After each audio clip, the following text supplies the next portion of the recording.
Batting down the throne. For now, until I get a damn fade. God, turn to Steve Harvey. Your ass. Well, Tyrone, it is wintertime. The weather sucks. And I can't think of another movie better to watch when the weather blows than The Thing. 12 men have just discovered something. For 100,000 years, it was buried in the snow and ice. Now it has found a place to live. Wait, were they in Antarctica or the Arctic? Antarctica. And they're completely isolated, cut off from everyone. And one interesting thing about The Thing is in the beginning of the movie, they even say that while there are other people like in Antarctica with them, they can't communicate because the radio's not working, nothing. Get a hold of somebody. Get a hold of anybody. We got to report this mess. Look, I haven't been able to reach shit in 2 weeks. There is a very clear but unstated fear of like going stir crazy. They're watching these VHS tapes of old TV shows and he's like, I've seen this one already. I know how this one ends. They're getting drunk all the time and playing 1980s chess with a computer. Yes. So even before The Thing even shows up, I like that there's like this like theme of like isolation and paranoia. Not only is this The Thing, this is John Carpenter's The Thing. Right. And we all This know is actually that like a remake, but it's actually a remake of a remake because I think The Thing was based on a book. So it has a lot more history than you would think. Yeah.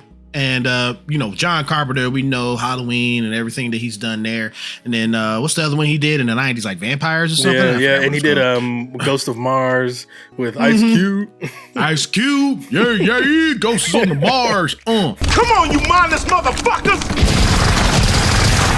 I gotta credit John Carpenter because he didn't want to lead in this film with no bullshit. No. Okay, you see a dog running, And then someone's just firing behind him. it's like a really cute dog running. He's like, I'm in the snow. I love it. It's like, what the hell is happening? It gets the audience seeing like, leave the dog alone. It's innocent. Don't touch it. This is like a science research thing, by the way. They're doing some type of science research up there in Antarctica. And the dog runs up to one of the guys. One of the guys starts licking all over him like, and then the dog's like, he's crazy. He's trying to shoot me. And then they're speaking Norwegian. One guy tries to toss a grenade, and then he ends up slipping out of his hands like a dork. Then he blows up the freaking thing, blows him up. And the other guy tries to chase down the dog and shoots the guy in the leg, right where the dog is. When you see Kurt Russell, this man has a bottle, and he's drinking it. Kurt Russell hands the bottle to the guy that got shot, and what did the guy do? Drinks it. He drinks it. But that's actually like a super important thing in the film because we learn later all you need is just one piece, one little particle. So theoretically, the thing could spread through saliva. So one of the things I liked about The Thing is they have people sharing bottles and people sharing blunts, and so you can keep up with who is infected and who isn't. Or you can try to on your second go round because you're like, if he's infected, then him passing the blunt to that guy would mean he's infected. Therefore, he can't be infected. And this one of the coolest things I like about this movie is the paranoia is within the movie, but also there's a paranoia for you, the audience, trying to keep up of where if you're paying attention. Exactly. Of who's infected or who is the thing. Where is the thing? Is the thing here? Is it there? What's going on? Like when that dog licked that guy, we knew that the dog was the thing, but he's licking that guy and you're like, oh my God, is that how we spread it? But maybe not because the guy was wearing gloves. So, you know, it's like, I like those like little ticky-tack things. According to John Carpenter, this is his favorite movie that he's ever made, which is sad because at the time when it came out, it bombed. It bombed hard. It was a commercial failure. It was a critical failure. And John Carpenter I won't say he lost his mojo, but he never made another big budget movie after this. He made a couple mid-budget films, but he never made like a really big budget movie with like a big action star ever again. There are lots of theories as to why this movie bombed so hard at the time, although now it's considered a classic, right? And one of the theories is that another science fiction alien movie came out that same year. 1982. Yep, and that was E.T.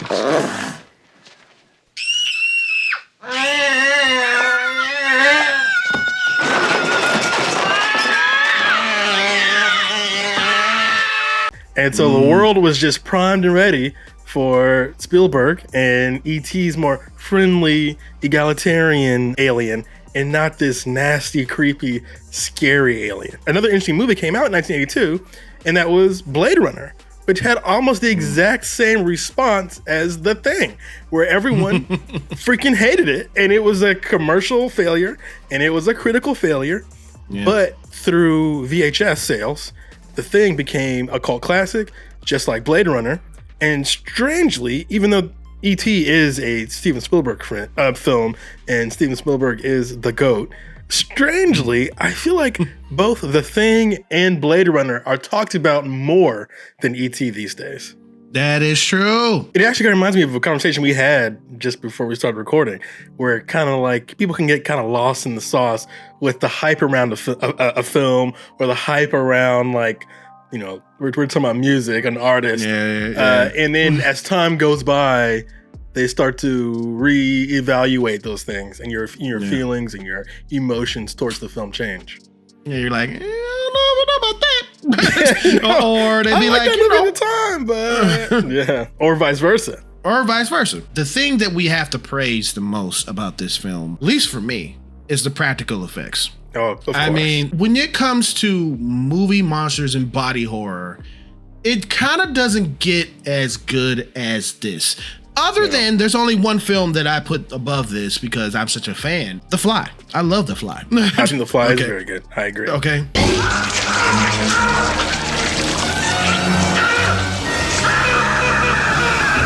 The effects are just unbelievable.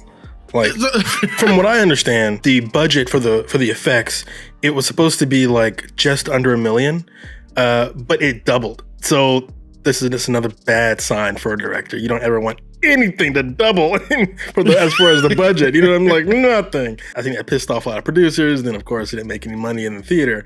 But man, oh man, can you tell how good the effects are? Supposedly, the effects artist, he said the thing never looks the same twice. Never in a shot.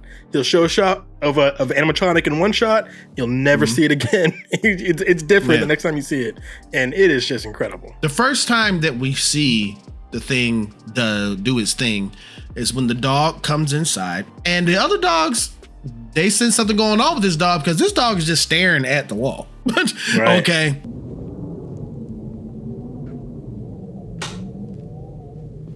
One of those dogs was like, "Oh shit!" Like, he ain't right. He ain't right. He ain't right. He's trying to claw. He's trying to bite his way out the damn vents. And then he's like, "He's peeing on me. He's peeing on me." Yeah, he was freaking out. You're right. You know, Stan Winston actually helped out to make just the dog effect animatronic. So there's a lot of like legends doing the effects in this film, and man, oh man, does it show. And even like you said, the freaking dogs were like acting their asses off. So like, yeah, the dog's like, that's real. Stan, come get this. Come get this thing. Freaking out. There was one guy who like loved the dog so much. Right. And when Kurt Russell came in there, started firing at the thing, he was like, "No, don't kill my puppies." He told Keith David, gotta love Keith David, man. Keith David up in here. We talked about him in American Fiction. Yeah, we did. With a cool voice. Yeah. But he came in here, he looked at that thing, he was like, "God Almighty." And they're like, "Light it up!" And he was just like, he lit that thing up. The effects is not just as good on the outside. They cracked this thing open like a freaking pinata, and everything on the inside is crazy. So the sound effects is great on this thing too. Yeah, you know? Yeah. There's like another face and another head inside the thing. You're like, what the fuck? Well, there's a doctor on here by the name of Blair. He's touching all this stuff and he has gloves on, But you in that proximity of this thing, something's gonna happen. You breathing in some spores or something. Like, yeah, he needs to wear a mask or a shield or something. That's all I could think about the whole time. And the gloves only went to like here. Like I'd have had some gloves that went up to my elbow or something. You know what I'm saying? Like, I would have been in a damn hazmat suit. Okay. Yeah. What do you think the thing is? Because like we said, we never see the thing's true form, even if it does have a form. So what do you think the thing is? Well, the first thing that we see after the beginning credits is the spaceship coming in towards Earth. So we know it's some type of alien. He said that dead specimens aren't really dead. You know, the cells aren't dead. It just continues to grow. The ship has been there for over 100,000 years. I'm just thinking that it is a being from another planet, of course, that wants to take over hosts. To me, I think metaphorically, the thing is AIDS, right? It's the 80s. Okay. You've got a group of nothing but guys together. They're swapping spit and sharing all kind of bodily fluids. And at the time, they didn't know how AIDS was spread. And the paranoia around catching AIDS, well, I think is like deep in this film. That's why they've got a blood test at the end to make sure your blood is pure or whatever, or clean. The thing could also be a metaphor for like an idea, like a bad idea. That an idea can't be killed, right? It can only just change forms, or you can find a better idea to replace it, but you can't actually kill an idea. You know, just ask the American government in Iraq; they'll tell you all about that. You know, so that's why I think this movie is essentially timeless, and which is why it is still so relevant today, because the thing is never clearly defined. It can literally be whatever you want it to be. So that makes this movie like evergreen. It will always be, I think, relevant, which is very cool. But I think if metaphorically, I would agree with the first thing about age. Yeah, that was clearly the intention, right? But again, like even today, like you can put like other more modern ideas onto what you think the thing is, which I think is a lot of fun. But, and I think this was one of the criticisms of the movie at the time, can make the movie confusing because we don't know for sure how the thing spreads. You don't know who is infected, who isn't infected. And also it seems to be the people that are infected, they don't seem to know that they are the thing. Yeah. They seem to be unaware, which is really scary. The thing becomes that person. Right. So the only time that the thing shows itself is when it needs to protect itself. Right, exactly. Or when it needs to transform into somebody else. You learn so much about the thing, but at the end of the movie, you don't know enough to know if the main character is safe, if he's dead, or if he's in danger. Like, you literally know nothing. Now, people have pieced together ideas, and there's some very strong theories that Kurt Russell himself was not the thing, but Keith David may have been infected. He may have been the thing. But the movie does not confirm or deny anything like that. It doesn't give you anything. So I think a lot of, especially modern movie viewers, might find that challenging because that's not really how movies work these days. No. They explain everything. I need to know. Yeah, they explain every single detail, which of course leads me to the 2011 prequel, which tried to do exactly that. Explain every single thing. And people shit on that movie for the effects and stuff like that. That's not the reason why that movie blows. It blows because it explains too much. The mystery is the horror. I guess for me, like, when you first see the thing and it's like frozen and it's two people like melded together, you know what I mean? Mm-hmm. And it just looks awful. And it's like smoking and hot and it looks like it stinks, and you're like, what the hell happened? And I think if you take another step and you explain that, which is what happened in the 2011 thing, you lose a piece. You lose some of that magic. You know what I mean? Yeah. But the horror in your mind where you're like, is that two faces stuck together? Or is that one face splitting in half? And the fact that you don't know is so much scarier and nastier. You gotta have that feeling of, you know what? fuck that. You know, and you're like, it was on fire, so maybe the face melted. And you're like, do I want to think about this hard? And you're like, no, I don't. No. Really, and that's scarier. You know what I mean? Also, another thing that makes the 1982 The Thing probably less palatable for a modern audience is there's like 2 jump scares. Clear. We'll do you last. And for most people, they associate horror with jump scares, right? This was before all that was a big deal. Although ironically, John Carpenter did help create the whole jump scare thing. But this movie, the horror is your mind, right? The paranoia and things like that. That's why I think this movie. I love that. Yeah, and that's why this movie, it feels like a like a slug, right? When you experience it, it leaves like a residue long after it's gone, and you cannot stop thinking about it. You can't stop wondering if maybe you misunderstood something, or maybe you missed something, and that paranoia that is so much fun. When it comes to modern audiences that want everything explained to you, I saw a film, I don't know if you've seen it, but it's called Leave the World Behind. Yeah, I've seen it. Okay, it's kind of like this. When you don't know what's going on, you may think one main character knows what's going on, but the story's not telling you that at all until like the very end. That film, a lot of my coworkers, a lot of the people I talk to, they say, I hate the end of that film, man. Right. I hate the end of that film. Did the bombs come down and kill everybody? What happened with that little girl? I'm like, I like it like that. Yeah, exactly. Imagine if they told you, you'd have nothing to talk about. You know what I mean? Like, that's kind of like the point. But yeah, a lot of movies these days spoon feed every single thing. Every single kernel of information that can possibly be spoon fed gets spoon fed. Your imagination is one of the best storytellers you will ever find. Just ask Quentin Tarantino. Quentin Tarantino loved this movie so much, he remade it. And he called it The Hateful Eight, right? Where it's essentially the same movie where they're all locked in the cabin, starring Kurt Russell. And someone in that cabin is a liar.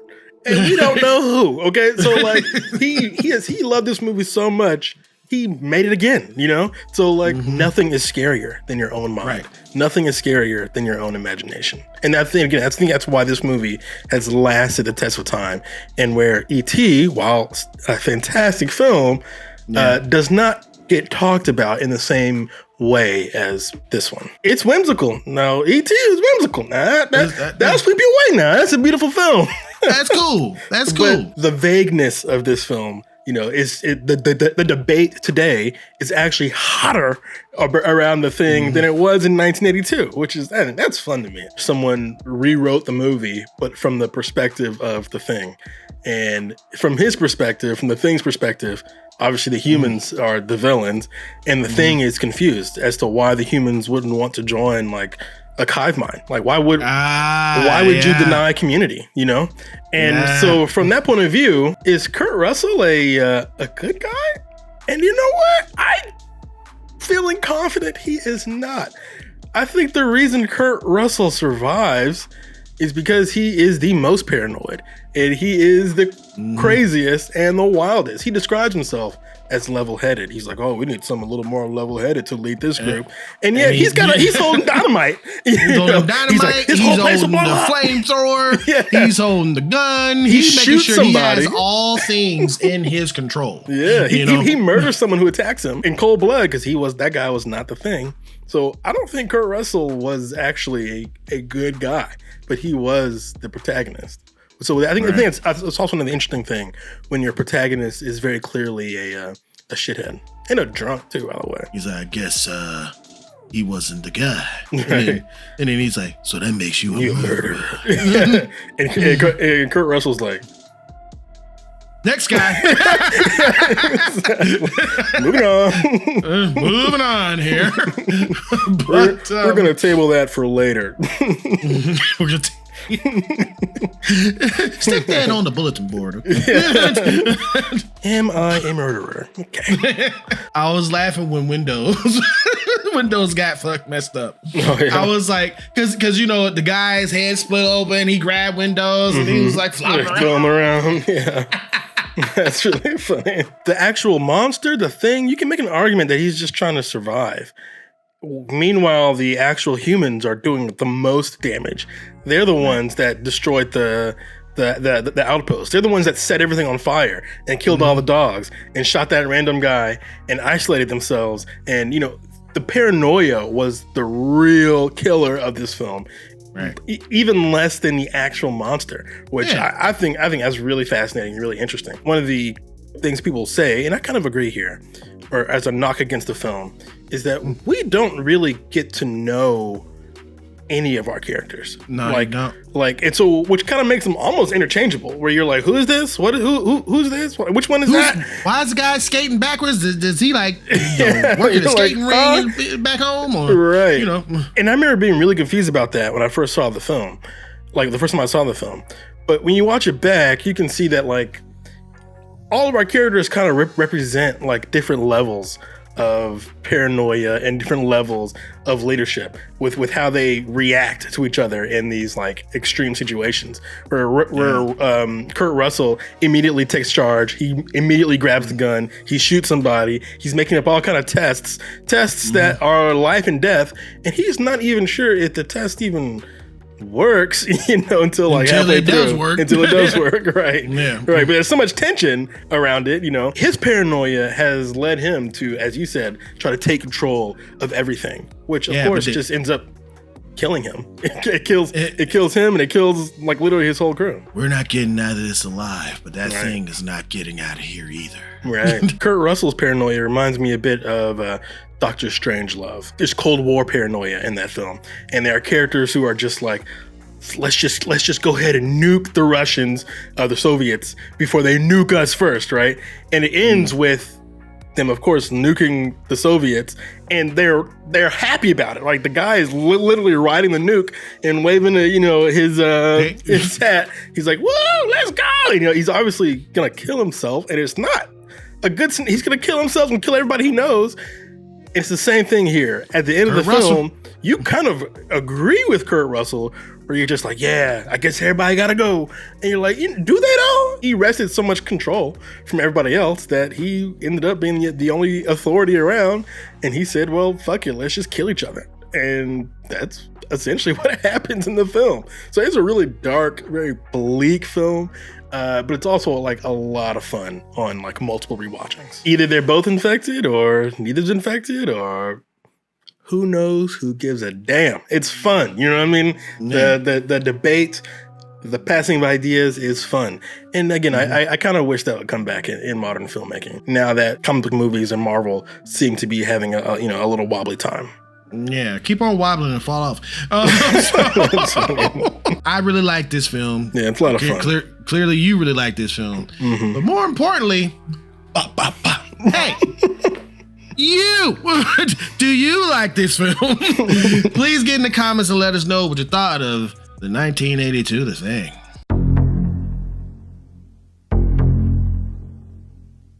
Thank you so much for clicking on this video.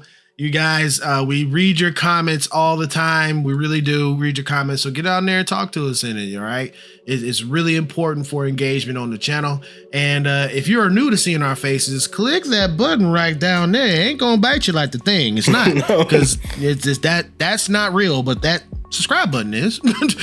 Okay. And if you did like this video, please hit that thumbs up. It really does help out the channel. Or you can hit that thumbs down, whichever you choose. It is your opinion, but just remember one thing. It is mostly wrong. See you guys in another video. Peace out.